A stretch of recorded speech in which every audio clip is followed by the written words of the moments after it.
சுதந்திரம் என்பது சும்மாவா வந்ததே. பிளாசி முதல் செங்கோட்டை வரை உரை ஓவியம் என்பது சும்மாவா வந்ததே. சிறுவயதில் வேலுநாச்சி மானை துரத்திய புலியின் மீது தன் குத்துவாளை எறிந்தாள். அது புலியின் காலில் குத்தி மானை தப்ப வைத்தது என்று சொன்னீர்கள். ஆனால் வேலுநாச்சியாரது அந்த செயலை அவரது தந்தையார் ஏன் விமர்சித்தார்? அவர் அப்படி என்னதான் சொன்னார் தாயே என்று வினவினான் அந்த சிறுவன். வீரத்துடன் நெஞ்சில் ஈரத்தையும் சேர்த்தல்லவா வேலுநாச்சிக்கு அவளின் தந்தை அளித்திருந்தார். அந்த ஈரம் வெளிப்பட தன் செயல் குறித்து வேலுநாச்சி தந்தையிடம் சொன்னபோது அவர் சொன்னார், நீ அந்த புலிக்கு அநீதி இழைத்திருக்கிறாய். அதை கேட்ட வேலுநாச்சி ஒரு கணம் திடுக்கிட்டாள். தன் செயலில் என்ன தவறு என்று யோசித்தாள். அவள் தந்தையோ அவளுக்கு உலக நீதியை உரக்கச் சொன்னார். உன் குருவாள் வீச்சின் திறனை நினைக்கும் போது எனக்கு பெருமையாக இருக்கிறது. ஆனால் என் மகளே, உணவுச் சங்கிலியில் புலிக்கு மான் இரையாவதும் மானுக்கு புல் இரையாவதும் இயற்கையின் நியதி. அதை தடுக்க நாம் யார்? உன்னால் ஒரு வலுவற்ற மான் காப்பாற்றப்பட்டிருக்கலாம். ஆனால் புலியின் உணவுக்கு அல்லவா நீ அநீதி இழைத்திருக்கிறாய். தந்தையின் நியாயம் அவளுக்கு புரிபடவில்லை. தொடர்ந்து விவாதித்தாள். இது முறையற்றது தந்தையே. புலிக்கு உணவு வேண்டுமெனில் இறந்த மானை சாப்பிடட்டும். ஏன் அச்சத்தில் அலறி தெரித்து உயிர் காத்து கொள்ள ஓடும் ஓர் அப்பாவி மானை துரத்தி அடிக்க வேண்டும்? என் கண் முன்னே வேற்று உயிர் பாதிக்கப்படுவது என்னால் சகிக்க முடியாதது. தர்மசாஸ்திரத்தை கரைத்து குடித்தவள் போல தன் செல்ல மகள் சொன்ன நியாயத்தை கேட்டு புன்னகைத்தார் சேதுபதி. இப்படி ஒரு மானுக்காக பரிதவித்த உள்ளம் கொண்ட வேலுநாச்சி பின்னாளில் தன் மக்களை காக்க ஆங்கில காலனி அதிகாரத்துக்கு எதிராக வீர வாழ் சுழற்றினாளே.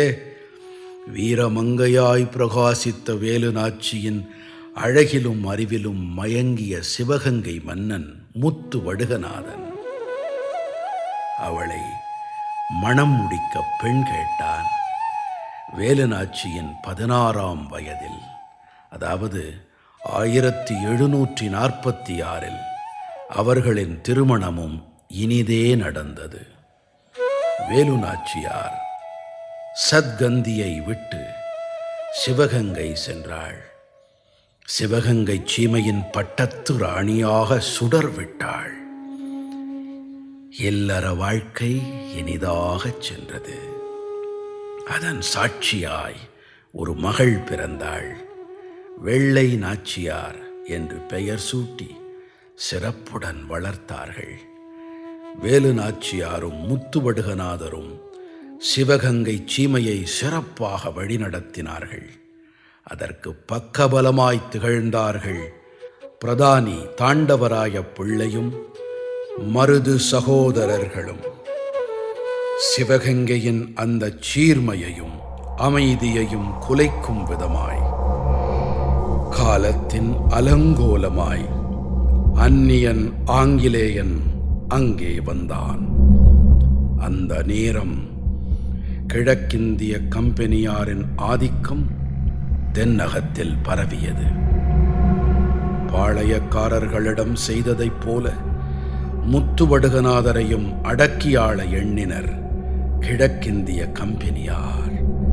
ஆனால் சிவகங்கையை காலனி ஆதிக்கத்தின் கீழ் கொண்டு வர மறுத்தான் முத்துவடுகநாதன். ஆற்காடு நவாபுக்கு கப்பம் கட்டவும் இல்லை, கம்பெனியாரை மதிக்கவும் இல்லை. கப்பம் கேட்டு வந்த சிப்பாய்கள் வெளியேற்றப்பட்டார்கள். அது நவாபையும் கம்பெனியாரையும் பெருங்கோபத்தில் தள்ளியது. அவர்களின் கோர பார்வையில் இப்போதைய குறி முத்து வடுகநாதர்.